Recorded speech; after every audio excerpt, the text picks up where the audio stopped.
Good morning, good morning, good morning, and good morning, good morning, good morning. So a couple updates. Yesterday, we we did a lot of affiliate stuff. Not that it's been sent out to you. Actually, a lot of the affiliate stuff will be sent out today because we built a lot of really, really good resources. But more importantly, hey Frida, we worked on membership. Now, it is going to be quite important. Hey, Brian, it is going to be quite important that we do have a centralized location that everyone could kind of start with. Despite my best intentions, and this is the difficulty I've had for quite some time, and maybe I'm super biased because I don't necessarily place this blame on me, but it might be. Maybe I just choose not to accept it, and I don't know. I finally found, hey, Robbie, the inability to clearly state what is actually going on. Because I was just reading an email from one of our favorites who's been with us forever, and she had said, I'm just really confused with what's going on. So I do understand there's a certain level of confusion while in the process of I'm trying to get that light out of your face, right? I do understand there's a certain level of confusion while in the process of building something, because when you're building it, all right, we did this, and now we didn't do this, and now we changed this, and we did. I get all that, but in terms of like a clear, cohesive, this is what we're doing, I thought that was established. So TED, which is Rhino Friend, is free. It's given to everyone.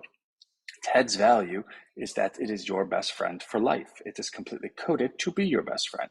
It will remember every conversation you ever have with it. We have a database that will allow you to be friends with it for 100 years from now, and it will know exactly what you did today. It's a perfect version of a best friend. In being a perfect version of a best friend, its complement is to be your perfect version of a best friend. So there's much personality in it. There's much psychology in it. There's so much of all of that to make sure that whatever the ideal version of your best friend looks like, that's what TED will become. In achieving that goal, whenever TED identifies an intent on your behalf, whether you even identify it or not, like say, for instance, it's Wednesday, you always have pasta on Wednesdays, but you always should go shopping for your pasta on Tuesdays, and you didn't go shopping for your pasta this Tuesday, now Wednesday comes around, TED will be smart enough to know you didn't go shopping for your pasta on Tuesday, which means you're not going to have pasta today, which means there is an opportunity to at least have a conversation with you, or maybe recommend pasta, or maybe say, hey, listen, I noticed that you're not having pasta today. Would you like to try Chinese? Lo mein is kind of like the first spaghetti. And these recommendations are going to be so friendly and so non-aggressive that you would accept them. And even if you said no to them, it wouldn't be because, oh my God, I'm being targeted. It'd be because, no, I'm just not in the mood for that. In fact, I didn't go shopping because I was really lazy, but I really do love pasta. Maybe I'll order from an Italian restaurant. And Ted's like, well, Federici's is down the block and they're having a pasta special. Would you like me to call them for you? Would you like to link to them, right? The value of what that is the fact that every business in Rhino is in that pool of businesses that TED is able to source from. So TED is the perfect liaison between you and the entire world. Anything that you need, TED acts on your behalf only to please you. But if there's something that would please you that is outside of what TED has in his hand, he reaches out and says, oh, look, there's a pasta place. Oh, look, there's a basketball place. Oh, look, there's learn Spanish, please. And then brings it to you. Because you have such a good relationship, and because that recommendation was so non-aggressive and so like the experience was nice, you're prone to say yes to it, assuming you want it. Like if you don't want it, Ted, I'm not in the mood for that, no problem. But if you are prone to it, like if it is something you would like, you're going to accept it, because not only do you like the experience of how it was given to you, but now you also trust in the platform, because all those businesses that are on Rhino, those websites are all templated out by Rhino. Each website is owned by Rhino. Now, of course, the business owner owns the content on it, owns the merchant links, is in charge of putting the products, in charge of putting their, like the business owner is in charge of all the content of it all. But in terms of the business owner being able to swap something in and out, in terms of the business owner being able to take your data, send it somewhere else, get a ban, that doesn't exist. All the business owners compete with each other based on quality of product, not because one website looks better than the other. We're creating the marketplace. We're creating the connection that actually is 100% perfect in terms of marketing. Therefore, that's TED, Rhino Business, which I gotta tell you, I'm finding the word Rhino Friend and Rhino Business to be cumbersome. Like it's a lot. Like I love it, but I also think I love it like I love the name Anthony because it's mine. Rhino is something to me that is like the biggest thing in the world. To me, Rhino is something great. To those that don't know Rhino, maybe it'll be something great to them eventually, but I don't think it's something great to them today. So to say, oh, Rhino friend, I have a Rhino, I don't think that comes out clearly. So I am moving things to be TED. Yeah, I have TED, like Siri, Alexa, TED. Rhino Business should be Ted's friends. Are you one of Ted's friends? I'm a friend of Ted's, yeah. So it's called Rhino Business, but DBA like Ted's friends, like doing business as. I really want to move things to highlight the persona of Ted. Yeah, this is Ted. This is Ted's friends. This is, Ted something. Because I think that gets the point across. Because I think when you speak of things from the persona of Ted, the implicit is who's Ted, which means you have to know who Ted is to have that conversation, which means the person talking or the person receiving both have to know who Ted is. In that conversation, one of those people know who Ted is, which means the other person is going to ask the question, and then that person is educated who Ted is by the other person who knows who Ted is. The point is, from a behavioral science background, you're able to infuse every conversation forever with the requisite foundational knowledge that allows everything to build on top of it. So I think branding TED is the thing that we need to do. Have you met TED? Yeah, I love it, right? Which also means I'm going to make TED speak today. On that membership site and on some new marketing material we want to do, I want TED talking. Hey, I'm TED. This is who I am. You should join. I could be your friend too, right? Like something cool. So that is where my mind is at in terms of providing some more affiliate and more stuff today. But in terms of answering the question, what is going on, Rhino this, Rhino that, that is it. There's TED and there's TED's friends. Now, the ancillary products like Rhino Wealth, I love Rhino Wealth. I don't know where the stock is today. I hope it's up. I think it's up. It was up last time, but people make money with Rhino Wealth. Rhino Affiliate, which is now Rhino Partnership. Maybe that'll be called TED's Partners, right? Like things should be in the version of TED. Because it's not really an affiliate program. I mean, I guess it is by definition. But in terms of the rewards, it's really like a profit sharing.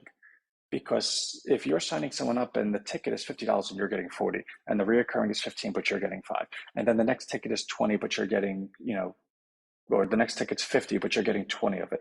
Like you're getting such a large percentage with no overhead cost that it seriously is just profit sharing because all the profits that come in are really being distributed to all the different partners, which means Rhino still is kind of not in a realm of making money.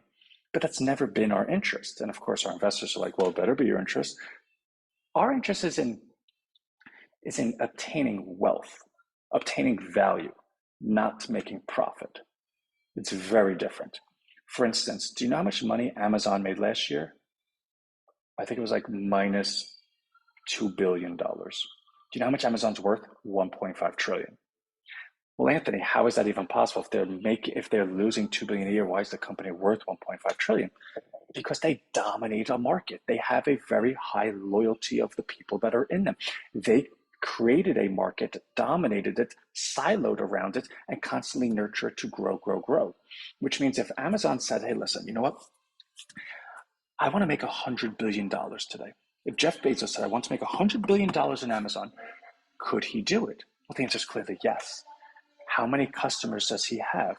Can he go ahead? Could he even just write an email saying, hey, I decided today that if you want to continue using Amazon services, you have to contribute to this $100 billion goal, and you have to donate $1 right now. Otherwise, you can never use Amazon again. Do I think 100% would say yes? No. Do I think at least 85% would say yeah? Of course. So the the platform is so powerful that it can make money just by the person saying, I want to make money. Now, of course, you would never do that, but say Amazon was want to partner with Netflix, or Amazon want to partner with a new startup cola company, or Amazon wanted to partner with, let's say somebody said, okay, I'm going to make a cola company. It's going to be the best cola since Coca-Cola and Pepsi. I don't know how to distribute it. I don't, but it's really, really good. If if Amazon came up to you and said, hey, listen, I'll actually make you the first result on everything. I'm going to email all of our people. We're going to do a full promotion behind you. And we're going to say Amazon supports you and Amazon's going to support you. And everyone that has ever thought of Amazon should try this. What do you think the value of the cola company would become? It'd probably be in the $1 billion overnight, because the amount of customers they would have, the amount of retention, the amount of, that's where Amazon's value comes from. They don't need to make profit. They're valuable. There's a difference. Rhino has no interest in making money on the backs of anyone we're looking to help. We're looking to create a value that is redeemable and distributable. That's Rhino Bucks, which will become a stock by the end of 2024, where you can own a piece of it and say, okay, the company doesn't really make money, but everyone's happy with that because they service the population at large. I like being here. I want to be a part of it. And because everyone likes to be a part of it, this share that I have that cost me $2 is now $10. Thank God I have 10,000 of them. I have real value. I didn't need Rhino to pay me $10 a week. I needed them to increase the value of the company, which is what they've been doing the whole way through. So when people see the decisions I make, it's very easy to say, well, Ant, you didn't do the marketing. You don't have the customer. You don't have all of this stuff. I care about all that. I really do. You need it. But how we're going to achieve it is never going to be because we're going to take a shortcut to get it. It's going to be done correctly and perfectly. And that's what this Rhino TED is. So can we add new ancillary things to it? So think about the example of Amazon with the cola. We own a search engine. It's going to be directly connected to TED. Any business that comes on as one of TED's friends has to and will be listed on Rhino Street, which means the entire growth of TED, the entire growth of the market is the equal growth of a search engine. Now, what is the search engine? It's diabolically opposite of anything out there. Google, Bing, all the rest of it is global search engines that are funded by corporate marketing that allow corporations to buy data and purchase ads, which allow their results to be, results 1, 2, and 3. The exact opposite is a platform that does not take any money, has no data tracking, no ads, none of that. You can't even buy your way onto Rhino Street. Therefore, it allows a person to make a very black or white decision. Do I want to use Google and search the world and have my data out there? Or do I want to use Rhino Street where I could search local and my data is protected? Now, of course, there's a moment or there's reasons to use either or. Google is really cool. I'll probably use Google for the rest of my life. I don't think Google's a bad company. I think Google's amazing. But do I need to use Google for everything? If I had the opportunity to use a different search engine that got me the same result. If I wanted to buy shoes, do I need to use Google first? No. If I want to buy pizza, if I want to buy anything that's not made by a corporation, do I need to use Google? The answer is no. Meaning you can go ahead and, again, on paper, create a competitor to Google with a fraction of the spend or investment that Google ever used, because all it needs to be is absolutely diabolically opposite. And because Google is so great and so big and costs so much money, you can't compete with them being them. But it's like David and Goliath. Let that person be really big. I'll win by being really small. And when people say, well, how are you going to police the search results? And how are you going to really address different cultures and all the rest of it? The answer is implicit in what Rhino Street is. It's only 20 miles. Meaning if someone posts anything, if anyone lists a business, it's only 20 miles. So guess what? If someone speaks Spanish and they live in Spain, guess what language their business is going to be posted in Spanish? You know what's going to be cool about that? Everyone that finds that business is going to speak Spanish. Same thing with Portuguese, same thing with Indian, same thing with any language out there, same thing with any culture, the same thing with anything. What people have forgotten is that culture and community and neighborhood has always been the backbone of society. Rhino Street highlights and is built only on that. So you can say to me, Anthony, well, there's always bad actors. What about somebody that takes advantage of Rhino Street and they create a really bad website and really bad things? Well, you know what's going to happen? That community is going to know, hey, listen, I don't know that person. Oh, that person, he has problems. He has this, he has that. That's a bad thing. They're going to flag it. Guess what's going to happen? It's going to come to me. And guess what's going to happen? I'm going to say, all right, see you later, buddy. Now, of course, we're going to have scale to the company at some point, right? Like not all these things are going to come to me, but there'll be someone in charge of that, which means Rhino Street is a self-policing, self-fulfilling mechanism. The challenge has always been how do you populate it, which went to Rhino Bucks, which allowed everyone to invest in what we're doing, which then went to TED, which was built, and this is finally the thing that brings the whole population in. So that is Rhino. But in terms of what I was saying before about, and I see a lot of questions, I'm going to get to it. I'm not ignoring anyone. But in terms of, I just don't want to lose my train of thought. In terms of what Amazon could do with that cola company. Okay, Anthony, Ted loses like, I don't know, $1 million a year. But your company is worth $1 trillion. I don't even know how that's possible. How is that possible? I can't even imagine this. Well, here's how it's possible. Say, for instance, I want to go ahead and create a new business. It's called Rhino granola, right? Like Rhino granola. I'm going to make the next best granola in the entire world. Well, Rhino granola needs customers. Well, guess what Rhino has? It has a complete data list of everyone that's ever been on Rhino. It has every Rhino friend, every Ted. It has every one of Ted's friends. Now, does that mean we abuse that? No, it doesn't mean that I have permission to email everyone and say, hey, listen, you're on my email list, so do this, do this. No. Can I put that in Ted's friends by myself? Of course I could. Can I add it to our membership site and say, hey guys, we have a new offering that's unique to Rhino. If you'd like it, check it out. Of course I could. Can I speak about it on one of our lives? Of course I could. Can I write an initial email? Hey everyone, I know that you love Ted. I know you love this, this, this. Well, Ted told me that everyone's looking for a new safe alternative to granola. And Ted came up with this new business. Why don't you check it out? What is the value of Ted's granola overnight? It's really, really high. Now, one can say, well, Anthony, this kind of puts you in a position where you could just, really take advantage in a bad way. Of course it does. I could be the worst person in the entire world, but that's not who. Having the ability to do something doesn't mean that you're obligated to do the bad thing, right? Like, is that how cuckoo this world is? Just because you can do it doesn't mean you do it. Conversely, you could do it for the common good. Rhino's now in a position of influence. Rhino can say to somebody that's creating a granola company, hey, I see you're a single mother, you're going through a tough time.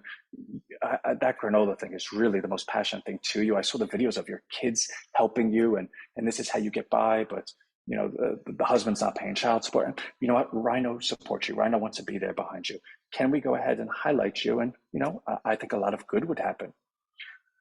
That story is worth a lot. That story equals a brand. When Rhino's able to do that for people, people appreciate Rhino. And it has nothing to do with Rhino. It's not like, oh, I know Anthony, I know the company, I know this.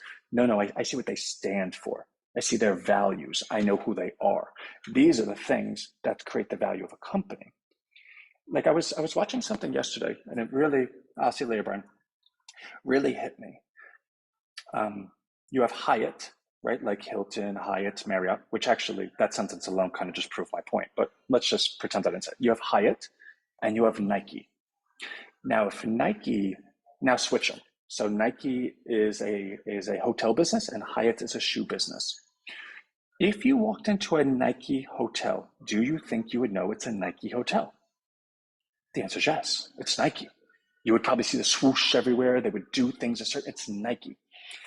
If you purchased a Hyatt shoe, do you think you would know the difference between a Hyatt shoe and a Marriott shoe and a whatever else shoe? No, I don't know the difference between any of those companies. I walk through a hallway and I'm like, is this, I don't know. They all look the same. They have a continental breakfast. There's like some oranges there that look good. The point being, a brand makes an implicit promise to its people. This is who we are. This is what we stand for. And this is what you can trust in us. That's important. So there will never be a time where we're ever going to circumvent or shorten that. And everything that we're looking to do is for the greater good, which will contribute to that brand. Value is a fickle thing. Something is valuable until it's not, and something's not until it is. And I know that was kind of like playing with words. Like if you don't master your diet will master you. But it also is quite true. Like if McDonald's all of a sudden tomorrow came out and said, oh, you know what? The CEO actually hates the whole LGBTQ community and he actively does things against them and he like came out with a really ugly headline. Well, McDonald's would be out of business because their brand would then become that. They no longer are, you can no longer trust them. You can no longer support them. You can no longer want to be a part of that because now that affected their brand. But conversely, say McDonald's came out and, or say actually a no-name company, just a regular Burger Shack came out and they were seen doing all this common good and they supported all these great causes, the people that knew them would say, I really support them. I'm going to buy from them. I'm going to do this. I'm going to do that. And the population growth within the membership of that would equal the increased value, which would equal the increased exposure. The increased exposure would say, let me see what that company's doing. Why do these people like them? Oh, that's why they like them. I like them because they like them, because it's all the good reason. Blah, blah, blah, blah, blah, blah. So it's always built on that type of stuff. What makes TED amazing is that it's completely scalable across the entire globe. It is something that's going to be giving away for free. It's something that's going to add a value to everyone's life far past they ever imagined. Every person that I've ever spoken to that had their hands on TED is like, this is the coolest thing I've ever seen. My cousin messaged me yesterday, hey, I have a question. Can you send me the link? I need to talk to TED. Do you know how cool that is? She's 16. I need to talk to TED. And not that we've ever targeted the 16 demographic. In fact, everyone here has known me long enough to know I've never targeted kids. A, I think that's disgusting. But B, I don't have anything to target kids. We don't sell pacifiers. I don't sell like Pokemon. But when that demographic is reaching to you and saying, hey, listen, I need to talk to TED, you start hearing the sentence, hey, I need to talk to TED. Hey, how do I get, is Ted busy? Can I talk to Ted? And you start actually thinking like, can you create a cartoon of that? Can you create a marketing of that? Can you create a comic of that? Can you create a video of that? It takes on a life of its own. All of these things are things that we need to get to. I don't have the time nor the resources to do them now. What we're doing now is getting TED out there. It's in production. I have a call with my team at 12 o'clock. And then the affiliate side, in which case I have a call with an affiliate marketer at 3 o'clock. This gentleman is one of the original investors of Rhino. This gentleman is one of the biggest, I don't want to say the biggest affiliate marketers, but he rubs shoulders with them, right? So he's a part of their consortium. His main income is doing affiliate marketing. And I want his opinion on our assets. In fact, he was the gentleman that told me we need to add a reoccurring nature to it. I want his opinion on our assets. I sent him every single page yesterday. In fact, I want to ask him that if he was so inclined to negotiate a compensation structure, that he could be in charge of our affiliate program. It's a daily thing. I'm going to be there because my approach is different than others. Hey, what are you doing? Get it done. Let's go. How can we do it? Let's go, let's go, let's go. His approach is a little bit, did you have a good morning today, right? Which I do too, but I don't actually believe you having a good morning affects your ability to work. I think that's kind of patronizing people, but I think in 2023, you kind of need to be a little more empathetic. Unfortunately, I didn't grow up that way, which is probably a curse. I grew up like, Anthony, I really don't care what happens, get it done. So that's kind of why I am the way I am. And I do my best not to put that on other people, but that's kind of my DNA. But if I could interest this gentleman to taking a compensated position that he could earn based on group performance, and I could put one of the best individuals of that in charge to teach those that want to be a part of it, well, then that engine is running. We could get engines running. I still need to speak to an individual that has our 2024 funded. I spoke to him this weekend. Everything looks like it's good. But when it gets to Wednesday and I haven't spoken to someone, I start panicking. So I will speak to him soon. So everything is going in the right direction. Monday, we start our affiliate calls and we start our affiliate referral calls. I shared that yesterday. The affiliate calls is our team, me, you, let's talk. The affiliate referral calls is anyone that you bring into Rhino is going to go, once they opt in, they get tagged. and that tag sends them a link to join that webinar. That webinar is a daily event where me, hosting a live presentation, really fancy, really professional, slideshows, offers, handouts. Sorry. So things are going, like they're going to get going. And maybe you can hear it in the rapidity of my voice and the excitement. It's just, I know where we are and I know where we're going. I know what we need to do.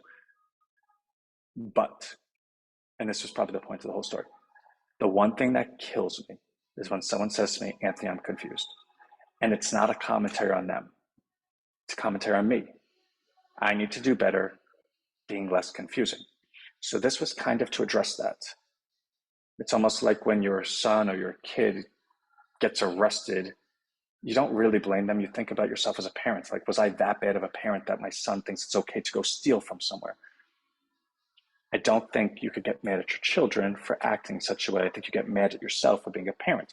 I don't think you could get mad at your students for failing a test. I think you get mad at yourself as a teacher for not teaching. I don't think you could get mad at your employees for not doing a good job. I think you get mad at yourself as a boss for not putting them in a position to succeed. So when someone says they're confused, it drives me nuts. It hurts me more than I could even tell you. So that's this call. I feel like I've gotten across that things are good. I actually look good. I think I lost a lot of weight. I'm telling you, divorce and fighting for your kids in court is really it's good on weight loss apparently. I'm gonna run. If you can email me, and if this conversation touched you at all, where you're like, hey, I am actually a little bit confused, and I have a little bit of advice. If you did this, I think this would help, or this, I think this would help. That's kind of what we're doing with membership. If we could get a central hub where there's the homepage is, I'm going to get Ted to talk. Hey, I'm Ted. This is what I do. This is this. And then there's a tab for Rhino friend. Ted, Ted's friends, Rhino Wealth, Rhino partnership, Rhino agency still to come, and Rhino investment. You could click each one. It gives you the video. It gives you the link to go ahead and learn more about it. I think at least from that perspective, if I can offer the front page, tying it all together and then giving you the pieces, I think that gets us like somewhere close to people understanding this. But I do understand it's my fault because every day I come up with something new. All right, so let me look at the chat. This has been one of the more fun chats I've had in a long time, which is probably a commentary on me because all I did was talk. But all right, do we get to name our new friend what we want? So, Bill, I actually originally said yes, and now I say no. The reason being, to brand Ted, it needs to be named Ted. So although I would love to say yes, so Bill's friend is Mike and Martha's friend's name is Vanessa, it doesn't allow the community to actually create a brand because everyone's like, yeah, I spoke to Martha before. Who's Martha? Martha's my Rhino friend. What's Rhino friend? Oh, it's this thing I have. Like that conversation doesn't help us. Conversely, I spoke to Ted before. Oh my God, what did your Ted say? Because my Ted, I talked to him before too. And it allows two people to automatically connect. Now they have an icebreaker. Now they want to become friends. And the foundation of that friendship is Ted, which means the branding of Ted is contributory to community coming together. So I know that's a really long psychological answer to a very short question, but anyone asks me a question, especially Bill, you deserve the respect of a full answer. Rick, good morning, Anthony and everyone. Hey, so Rick, he could jump on live, sometimes. He's always our number one comment on YouTube. So when he's here, I'm always happy. Brian, have you met Ted? Barney Stinson. I don't know who that is, unless you're talking about the black and white, what's it called? The honeymooners back in the day, like to the moon, Alice. I don't know if that's that person, but if it is, that's hilarious. Great to see you, Rick. The issue might be if Ted is already taken copyright and trademark wise. I don't know if you could trademark a name, Ted. And we own the website, Who is Ted? I see. Have you met Ted? That's trademarked. I don't know. If somebody wants to be that annoying, we'll deal with them when we get there. I don't understand. Have you met Ted being a trademarkable, like it's 4 words that are common in a sentence. And this isn't me talking, Brian. This is me like just thinking out loud at how silly people are. The core of everything is, yeah, it always will be. Okay, gotta run. Recently, I've noticed other businesses named Rhino. I've never noticed before joining Rhino. Yeah, I think people are starting to See, Rhino is trademark. Like we own all the Rhino things. Got me excited. Ah, Ravi, you're the best. Do we get to name our friend? I think I already answered that. Will you see the email? I will see every email. TED stores are all info talk to them forever. Understand if it's encrypted, are we going to be able to back up something? So, Brian, I guess so. I don't see why you wouldn't. I think we actually probably by law have to offer that to you. So your conversation with TED will be backed on a database, which allows you and your TED to constantly follow up where you left off. Now that's going to be encrypted to me. It's going to be encrypted to my team. A, I have no interest in knowing any of it. And B, kind of like Jekyll and Hyde, I don't want the ability to ever know it. I don't ever want the FBI coming to me and saying, hey, Brian's on your page and we think he's doing something, give us the information. I want to sit there and say, well, I can't, right? Like I don't have access to it. I physically can't do it. So it is from a corporate governance standpoint, I don't want access to it. That being said, does Brian have access to it? And I don't know the answer to that. I would like the answer to be yes, but if Brian can get access to it, well, then FBI can get access to it. It means it is accessible. So we have to ask the question, is your conversation with Ted so important that you'd be willing to sacrifice security and freedom to be able to download your conversation? And I think when someone takes a step, I think the answer is no. Because it's your conversation, you know what you spoke about, and it's your conversation log. You could scroll, right? Like you have ways of knowing. But I don't see an instance where you're going to say to me, hey, Anthony, I need to know my whole conversation log because I don't know, the other night I was really drunk and I said something to a computer. Like your conversation with Ted never goes anywhere. It's just you and Ted. So even if you drunk dialed Ted and said some really nasty stuff, it only stays between you and Ted. If you allow or if you vote for it to be accessible, now it's accessible to the whole world. So say, for instance, you get arrested for something heinous, right? And the FBI or whatever is trying to do a background check and trying to gather information. They're going to come to us and say, listen, we want his whole conversation. I don't know how I could say no to that. God forbid you did something terrible. Now it puts me in a moral, like, that's a really bad headline. So I would like the opportunity to just not have access to it, which means you're not going to have access to it. But that's not finalized. That's a conversation we still need to have. So that's my commentary on that. I think one of the most aspects for many of the people I know is security. Many do use Siri purpose security concerns. Maybe it could help highlight the security. Oops, sorry for the typo. One of the most challenging aspects would be the security. So actually, I think I might have just addressed that in speaking to Brian. But ideally, in terms of security, I want everything TED related to be inaccessible to anyone, including you, including me, including the world. Now, the security concerns of it is, well, Anthony, it's in a database. What if someone hacks the database? That information would have to be transferred from your TED to the database in an encrypted fashion that only TED would be able to unencrypt. And TED would have a failsafe that if anyone ever tried to tinker with that encryption, it would just shut down or it would stop or something like that. This is going to be something that we're going to have to outsource. We'll probably go to Palo Alto Networks or CrowdStrike because we do not have the specialty to build this big security mechanism. But I do believe security all starts with conversation and voicing. So I'm not putting onus on myself, but I am the founder, right? So like what I say kind of is important in terms of Rhino, which is a weird thing to say because I don't find myself so important in regular life. But in this world, that means something. The point being that when I vocalize, listen, this is the security we are going to maintain and we're going to hire these people to do so, I think the individual that has security concerns is open-minded to give us a chance, which means we can not buy ourselves, but we have a 1, 2, 3, 4 month leeway from anyone that's getting in at the beginning to say, I'm not so concerned with security because I know the security they're looking to build and they're updating me along the way. Once the security is built out, again, it's in a bunch of buckets. It could be ethical, moral, corporate governance, and completely selfish. I don't want access to anyone's information. There's in no way, shape, or form would that ever help me with anything in life. It would make the company a complete target. It would make me a complete target. It would make everything about everything a target. Because say, for instance, Becky has a company and her company does something silly and she gets kicked off the platform. She could say, well, I spoke to Ted the other day and said really bad things about Anthony, and I think he's coming back at me because he knows what Ted says, even though he doesn't admit it, and he's taking it out on me. Well, how do I prove against that if I have access to Becky's information, right? So it's in every example, having access to that information is bad. I do not want it. How we then reconcile that is the next step.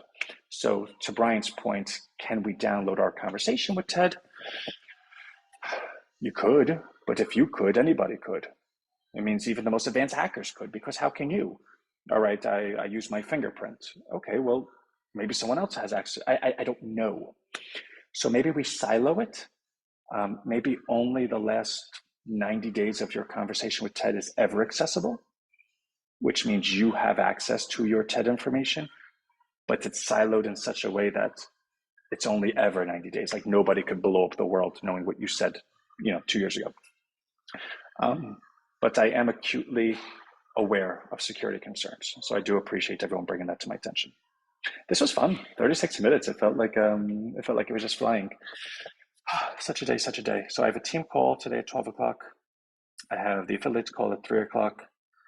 I have probably 20 hours of stuff I have to do in between, which obviously is not 20 hours in a day. Because we're setting everything out Monday, it kind of gives me a little bit of leeway because I have our calls tomorrow. I have a meeting at 11:45 to go to. But then the rest of Thursday, the rest of Friday, and then thank God, Saturday and Sunday. So I love you all. Let me get this out, and I'll see you later. Bill, I'm going to email you right now. All right, bye, everyone.